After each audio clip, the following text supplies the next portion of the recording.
Ok. Gente, dando sequência aí ao nosso trabalho, nós vamos falar sobre, dando sequência no tema estelionato. Nós falamos do caput do delito, né? Explicamos basicamente o que vem a ser estelionato, dissemos da presença da fraude, né? Falamos da necessidade da atuação, de uma atuação por parte da vítima que é ludibriada na sua diminuição do patrimônio. E nós vamos fazer referência hoje, para fecharmos, vamos fazer referência hoje aos subtipos do delito de estelionato. Nós temos a previsão no estelionato de situações específicas, aquelas situações em que a pessoa sofra um prejuízo por meio de fraude do autor do delito, que não estiver previsto em nenhum desses subtipos, ele vai se enquadrar no caput. Correto? Nós temos a previsão geral, podemos dizer assim, no artigo 171 caput, e temos previsões específicas no parágrafo. Vamos lá. Vou projetar aqui para vocês o slide e vocês vão entender do que eu estou falando. Vocês vejam que o parágrafo 2º, ele já se inicia assim: nas mesmas penas incorre quem? Nas mesmas penas do quê? Nas mesmas penas do caput do 171. Nós temos o caput do estelionato, no artigo 171, e temos subtipos do estelionato, que são tipos específicos, fraudes específicas, mas que têm a mesma pena. Olha lá, primeira delas, dispõe de coisa alheia, disposição de coisa alheia como própria. É uma forma de cometimento de estelionato. Aquele que vende, permuta, dá em pagamento ou em locação, dá em pagamento, em locação ou em garantia, coisa alheia como própria. Então, essa aqui é uma situação típica em que a pessoa, não sendo dona do bem, ou a vende, ou a permuta, dá em pagamento, ou seja, ela dispõe da coisa, utiliza-se da coisa como se fosse sua proprietária. E utilizando-se da coisa como se fosse a sua proprietária, ela obtém algum privilégio, mediante fraude. Privilégio de quem? Privilégio daquele que comprou a coisa, daquele que a recebeu em pagamento, daquele que a recebeu em garantia, correto? A vítima, no caso, é aquele que recebeu a coisa do autor como se o autor fosse proprietário da mesma. Por isso que o delito chama disposição de coisa alheia como própria. O autor do delito, o estelionatário, ele dispõe da coisa como se fosse sua, porém não é. Beleza? Segundo subtipo de estelionato, alienação ou oneração fraudulenta de coisa própria. No inciso 1, a coisa é alheia. No inciso 2, a coisa é própria. Vende, permuta, dá em pagamento ou em garantia, coisa própria, inalienável, gravada de ônus ou litigiosa, ou imóvel que prometeu vender a terceiro mediante pagamento em prestações, silenciando sobre quaisquer dessas circunstâncias. Aqui a fraude está na disposição, na disposição da coisa própria. No inciso 1, é da coisa de outrem, da coisa alheia. No inciso 2, é a coisa própria. Eu tenho um automóvel ou um veículo que é dado em garantia.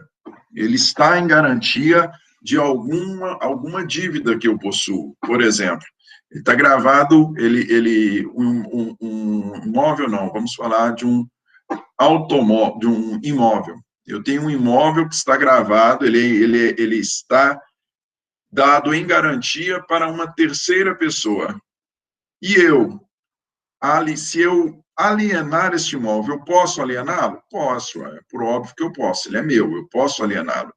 Porém, eu tenho que dar ciência àquele que está comprando o imóvel, eu tenho que dar ciência a ele desta circunstância, de que o imóvel ele está dado em garantia de uma dívida anterior, uma dívida que eu possuo.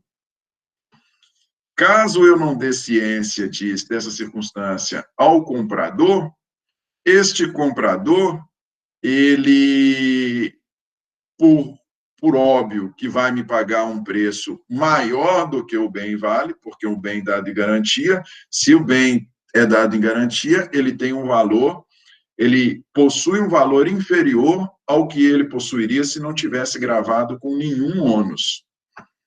Eu vou obter um prejuízo, eu vou obter um benefício em prejuízo daquele que, vamos falar da primeira figura, daquele que está comprando o bem onerado na minha mão. Beleza? Então, no inciso 1, a coisa é de outra pessoa. No inciso 2, a coisa alienada, vendida, é minha. No inciso 3, o delito chama defraudação de penhor, que é um subtipo de estelionato. Defraudação de penhor é um subtipo de estelionato. Defrauda, mediante alienação não consentida pelo credor, ou por outro modo, a garantia pignoratícia quando tem a posse do objeto empenhado. Vocês, não sei se vocês ainda estudaram, já estudaram esse tema em direito civil, penhor. Se eu tenho um bem imóvel que se encontra, foi dado em penhor para garantia de uma dívida. Se eu pego esse bem imóvel que foi dado em penhor para garantia de uma dívida, no exemplo anterior, nós estávamos nos valendo de um bem imóvel, estávamos falando de um bem imóvel, ele está gravado com uma garantia, porém, trata-se de um bem imóvel. O inciso 3, ele já se refere a um bem móvel, ele se refere a um bem gravado com um ônus para garantia de dívida, porém é um bem imóvel. E qual é a circunstância aqui? A circunstância aqui é eu, estelionatário, eu possuo um bem móvel de minha propriedade,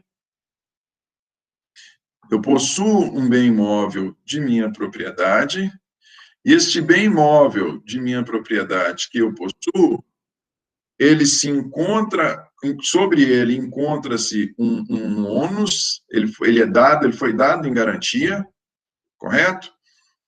Só que ele ainda continua em minha posse. E de que forma que eu faço a fraude? Eu pego este bem que se encontra com uma garantia e o alieno, e o vendo. Mais uma vez, no inciso 1, também alienação, também alienação. Isso aqui é muito mais fácil nós visualizarmos se tratar de um bem imóvel. O inciso 3, ele já se refere a um bem móvel. E por que eu falo que o inciso 2 é para bem imóvel, o inciso 3 melhor se enquadra o bem móvel? Pela natureza da garantia. Aqui a garantia é o penhor. Beleza? Inciso 4. Fraude na entrega de coisa. Também, vocês vejam, gente, que lá em cima, na descrição do capítulo, é estelionato e outras fraudes. Então, nós temos aí o estelionato, subtipos do estelionato, alguns deles também são nomeados como fraudes. Fraude na entrega de coisa. Defraudar substância, qualidade ou quantidade de coisa que deve entregar a alguém. Aqui eu estou dispondo de coisa que eu efetivamente posso dispor, de coisa que não está gravada com ônus de nenhuma natureza, porém, a fraude que eu aplico sobre a vítima é no que diz respeito a substância, qualidade ou quantidade da coisa que eu estou entregando. Isso pode ser uma prática no comércio. Eu entrego um bem por um outro, ou em quantidade, eu entrego um produto por outro, ou em quantidade inferior, ou em qualidade inferior, correto? É fraude na entrega, não propriamente não necessariamente um produto por outro, mas em especial quando eu faço alteração na quantidade ou na qualidade do bem que eu tenho que entregar. Mais uma vez, é muito fácil da gente visualizar isso em relações comerciais. Em relações comerciais. Fraude no recebimento, para recebimento de valor de indenização. Fraude para recebimento de indenização ou valor de seguro. Inciso 5, mesma pena de estelionato. Destrói total ou parcialmente ou oculta coisa própria, ou lesa o próprio corpo ou a saúde, ou agrava as consequências da lesão ou doença, com o intuito de haver indenização ou valor de seguro. Vejam vocês, aqui no inciso 5, é o velho golpe do seguro, né? Que nós temos o velho golpe do seguro.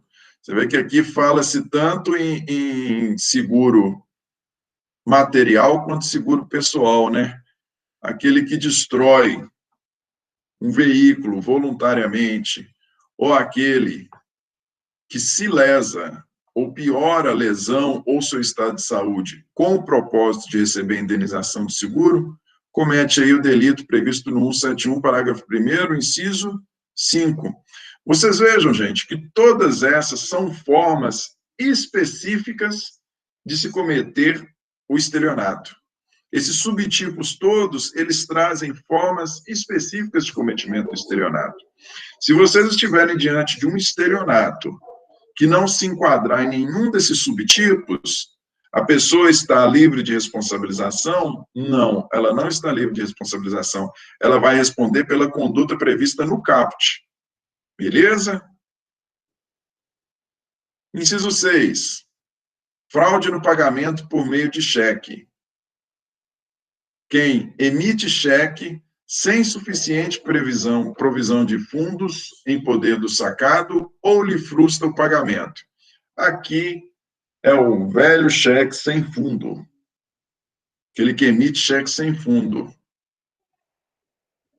Aquele que emite cheque sem fundo comete estelionato? Comete. Não na figura do caput, comete na figura do parágrafo 1º, inciso 4.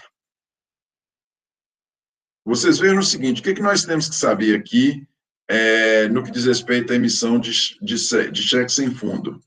É o seguinte, o cheque, ele é considerado uma ordem de pagamento à vista.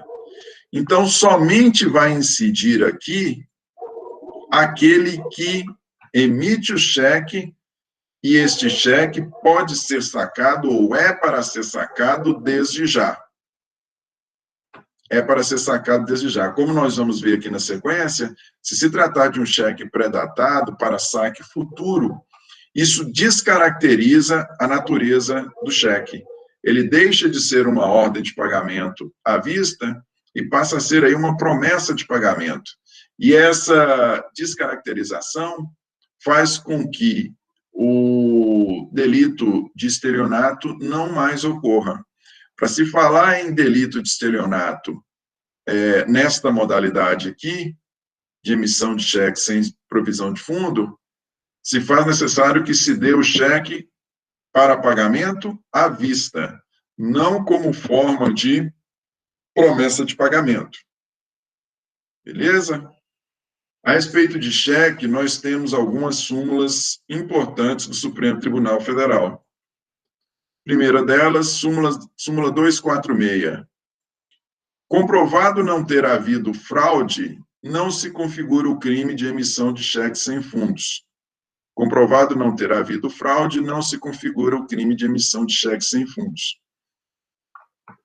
Se eventualmente, no ato da emissão do cheque, havia, sim, numerário suficiente para o seu pagamento.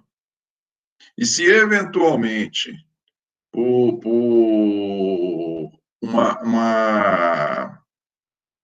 um desenrolar normal, um atuar normal na condução da conta, se esse cheque não é compensado imediatamente como deveria, e, eventualmente, o autor, né, o emitente do cheque, se ele vê ali que a sua conta ficou sem fundos, ficou sem recursos suficiente para pagar esse cheque, mas se não houve fraude de sua parte, por exemplo, porque a pessoa demorou demais para compensá-lo, entende-se que, se não restar demonstrado este propósito de fraude por parte de quem emitiu o cheque, nós não teremos o crime de emissão de cheque sem fundo. Nós não teremos o crime de estelionato. Mas então quer dizer que não tem a dívida? Não, a dívida, o ilícito civil permanece. A pessoa continua tendo direito ao valor correspondente ao cheque. O que nós não teremos, em razão de se entender que em determinadas circunstâncias não há fraude, o que nós não teremos é o delito. Beleza? Cheque é ordem de pagamento à vista. Súmula 554. O pagamento de cheque emitido sem provisão de fundos, após o recebimento da denúncia, não obsta o prosseguimento da ação penal. Eu já fiz referência a isso, creio, com vocês, mas vamos ver, vocês vão ver isso de maneira mais pormenorizada no próximo semestre, que a ação penal pública, ela se inicia com a denúncia. O crime de estelionato, ele é um crime de ação penal pública, correto? O Ministério Público apresenta a denúncia, que é a inicial da ação penal pública. Ele apresenta a denúncia e o passo seguinte, essa denúncia tem que ser recebida pelo juiz. O que o enunciado 554 está falando do STF? Está falando, olha, se o cheque emitido sem provisão de fundos, se ele for pago até o recebimento da denúncia, ou seja, antes do juiz recebê-la, a ação penal ela não terá prosseguimento.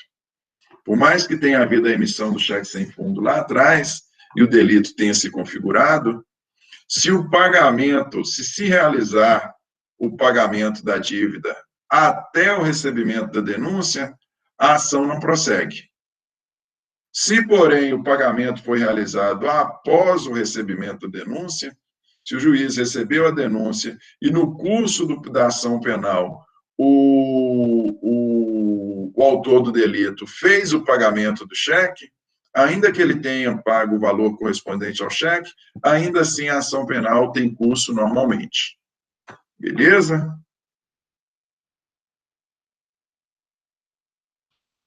Ainda falando de cheque, gente, como eu disse para vocês, o cheque pré-datado, aquele que é dado simplesmente em garantia de pagamento, a circunstância de dar um cheque em garantia de pagamento ou de dar um cheque pré-datado retira a sua natureza de ordem de pagamento à vista, e não sendo ele, não se tratando de uma ordem de pagamento à vista,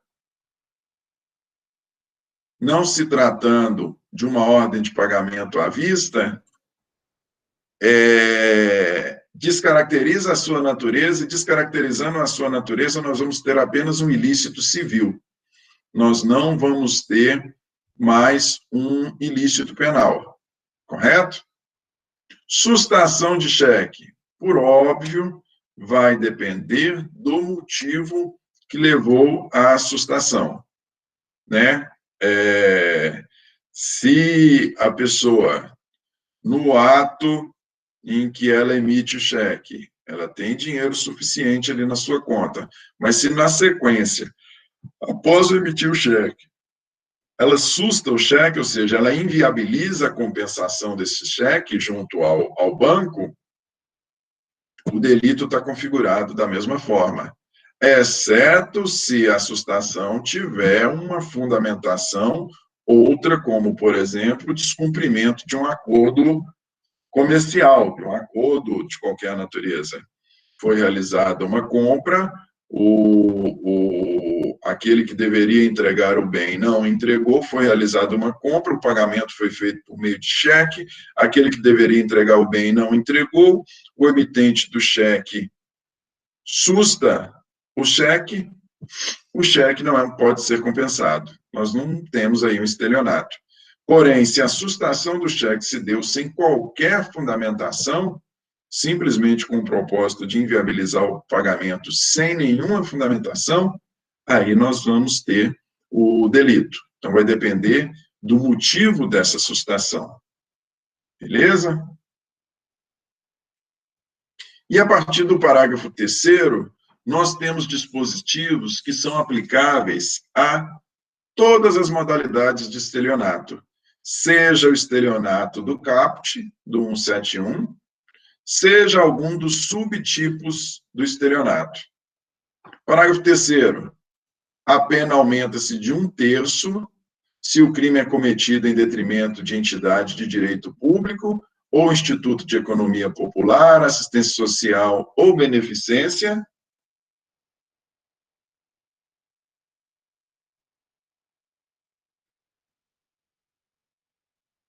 Isso, ou beneficência. Aqui nós temos o caso típico dos estelionatos que nós temos lá na polícia contra o INSS. Fraude para recebimento de Bolsa Família, fraude para recebimento de auxílio emergencial, fraude para aposentadoria, fraude para recebimento de LOAS, BPC. A pessoa não se enquadra nos requisitos legais para obtenção de benefício previdenciário, ou benefício previdenciário ou benefício assistencial, recebe este benefício forjando situação que não existe. Nós vamos estar aí diante de uma fraude, de um estelionato, tendo como vítima o INSS, entidade de direito público. Neste caso, a pena é aumentada de 1/3.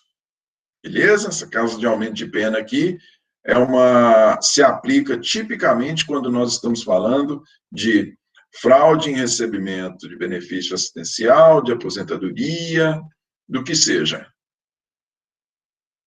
Parágrafo 4º. Aplica-se a pena em dobro se o crime é cometido contra idoso.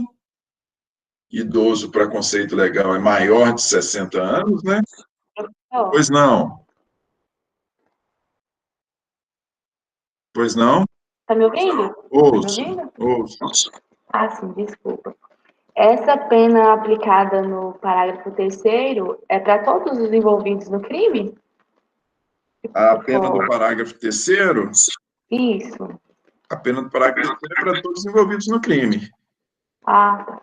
É todos aqueles, seja ele autor ou partícipe. Ah, tá, porque eu estava lendo. Igual, por exemplo, nós tivemos aqui uma situação... Me ouve? Sim, é porque eu estava lendo justamente sobre uma situação clara de uma fraude ao INSS. E aí, parece que até então ninguém tinha sido condenado. Aí eu queria saber se todo mundo recebia a pena da mesma forma. Todo mundo... Bom, veja bem. Para todos vai haver o aumento de pena do parágrafo 3º. Sim. Agora, se um vai ter pena maior ou menor, vai depender da maior participação dele no delito. Ah, sim. Beleza? Você tem aquele que... Aqui, ó, nós tivemos uma situação que era assim, foi aqui perto. Tinha toda uma situação montada para benefício de receber... Quer ver? Deixa eu lembrar aqui, gente, para receber esquizofrenia. Aposentadoria por esquizofrenia. A gente tinha as pessoas que levavam o suposto esquizofrênico até a agência do INSS para fazer perícia, A gente tinha quem instruía o suposto esquizofrênico a como proceder, a gente tinha quem o acompanhava lá dentro na perícia, cada qual tem sua participação. E a gente tinha a própria pessoa que se passava por esquizofrênico e que recebia o benefício maior. Todos eles cometeram uma fraude perante o INSS. Todos eles vão ter a pena aumentada de 1/3. Agora, cada um tem uma participação maior ou menor no evento. Então, a sua pena pode ser menor, mas essa pena menor vai ser acrescida de 1/3. Não vão ser todas penas iguais. Ah, sim. Eu estava lendo, mas era aposentadoria por idade mesmo. Toda uma operação montada para poder aposentar as pessoas, mesmo elas não tendo direito de aposentadoria por idade. Não, isso acontece mais. Acontece muito. Então, gente, aqui no parágrafo 4º, aplica-se a pena em dobro se o crime for cometido contra idoso, maior de 60 anos, qualquer das modalidades aqui. E interessante que é o seguinte, olha lá, o parágrafo 3º. Estelionato contra idoso, tá aqui, gente. Parágrafo 3º, não, perdão. Parágrafo 5º.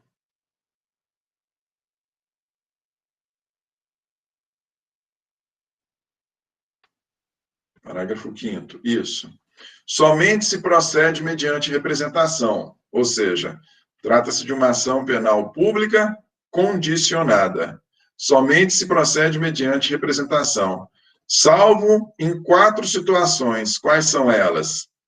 Se a vítima for administração pública direta ou indireta, como disse, se a vítima for o INSS, se for uma situação de fraude ao INSS, crime de fraude ao INSS, nós vamos ter o acréscimo lá do parágrafo 3º da pena, e, além disso, a ação penal será pública incondicionada.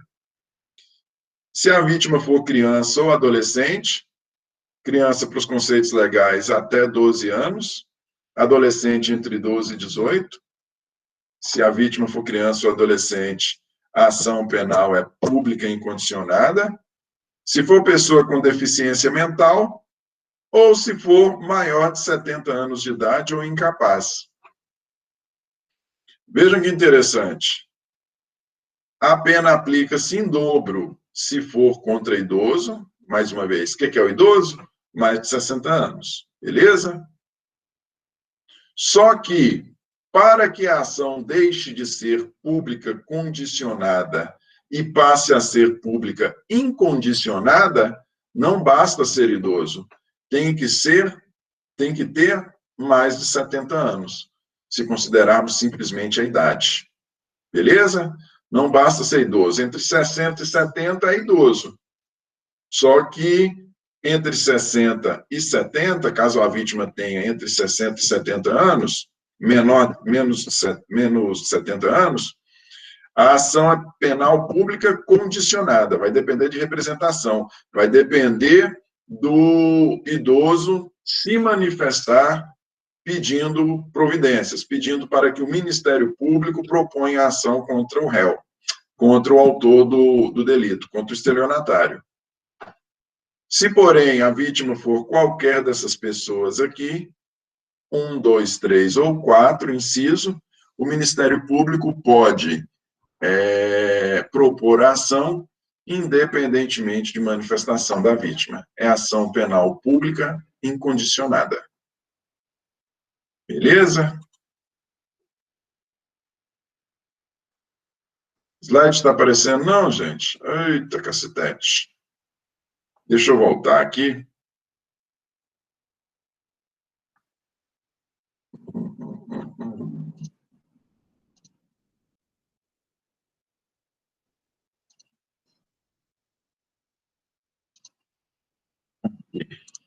O que nós perdemos foi só esse parágrafo 5º, não foi? Era esse que não estava projetado para vocês? O slide do 5º? É isso mesmo? Isso mesmo, ótimo. Vamos lá. Então, gente, mais uma vez, Via de regra, vítima de crime de estelionato, via de regra. Qual é a regra? A regra é ação penal pública condicionada. A vítima enganada, porque quem é vítima de estelionato foi enganado, a vítima enganada, aquela que foi vítima de fraude, para que o Ministério Público responsabilize o estelionatário, é preciso que a vítima do estelionato, que a vítima da fraude, represente, se manifeste, requerendo essa responsabilização. Somente se ele representar é que o Ministério Público pode propor ação. Essa é a regra. Existem 4 exceções. Quais são essas 4 exceções? Se a vítima for administração pública, se a vítima for criança ou adolescente, mais uma vez, criança até 12, adolescente entre 12 e 18. Se a vítima for uma pessoa portadora de deficiência mental, ou se a vítima tiver mais de 70 anos ou for incapaz, se tratar de quaisquer dessas vítimas aqui, neste caso, o Ministério Público, dada, em especial aqui, ó, inciso 2, 3 e 4, dada a maior vulnerabilidade dessas vítimas. Inciso 1, por se tratar de patrimônio público, inciso 1 é patrimônio público. Inciso 2, 3 e 4, maior vulnerabilidade das vítimas. Por essa dupla fundamentação, nestes casos, o Ministério Público ele pode agir independentemente de representação. Não precisa que essas vítimas representem. A ação é pública incondicionada. No caso, inciso 1, 2, 3 e 4, pública incondicionada. Em todos os demais crimes de estelionato, a ação é pública condicionada à representação. Beleza? Tranquilinho, tranquilinho?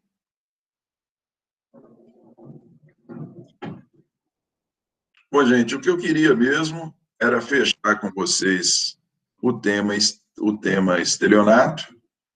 Esses são subtipos do estelionato. Essa é a nossa última aula, né? Nós teremos aí depois a prova. Eu vou, assim, falando em prova, gente, deixa eu abrir aqui o Código Penal aqui para confirmar com vocês. Eu vou informar para a líder direitinho, para repassar para vocês, mas já vou dizer desde já o que vai cair na nossa prova. Nós vamos trabalhar só com os delitos posteriores à primeira prova, com parte deles, com os de maior importância. Nós vamos trabalhar, olha aí, tomem nota. Vai ser matéria de prova crime contra a honra, que vai do artigo 138 ao artigo 145, crime contra a honra, crimes contra a honra, do 138 ao 145. Vai ser tema também de prova, crimes contra a liberdade individual, que vai do 146 ao 149A. E também vai ser tema de prova nosso, crimes contra o patrimônio, dos artigos 155 até o artigo 160. 155 a 160.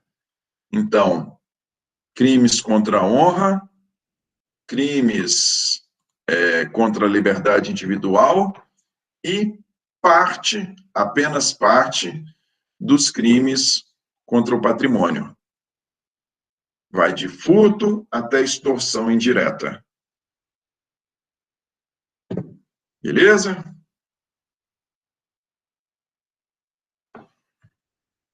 Bom, gente, tenho que dizer que, ainda que de maneira remota, um prazer dar aula para vocês aí neste período. Espero que tenha contribuído com o aprendizado de vocês. Tenho o meu contato aí, vocês têm o meu e-mail, tenho o contato via líder. Qualquer dúvida, qualquer questão, pode entrar em contato comigo, beleza? E é isso. Espero que tenha sido produtivo aí para vocês. E aqui nós nos encerramos. Boa prova para vocês. Vai dar tudo certinho. Até mais. Boa noite.